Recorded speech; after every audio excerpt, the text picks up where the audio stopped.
How do you transform challenges like limited space and labor shortages into world-scale chemical plant? This is the story of a mega project that redefined innovation in construction. Set on a small island with an existing refinery and limited space for the new mega facility, we faced immense challenges.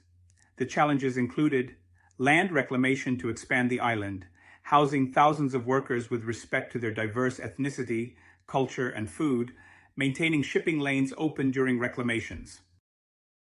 Two solutions emerged: floating barges with central process units or modular construction techniques. We chose modular construction, breaking the project into 200 prefabricated modules, some as large as 4-story buildings. The team chose modular construction, breaking the project into about 200 prefabricated modules, some as large as 4-story buildings. This approach solved space and labor issues but introduced new risks: shipping, heavy lifting, and complex installation. We managed these with meticulous planning, teamwork, and advanced technology. The results? A state-of-the-art facility delivered under budget and on time. Innovation and collaboration turned challenges into a remarkable success story. At Uruk PM, we innovate to overcome limits.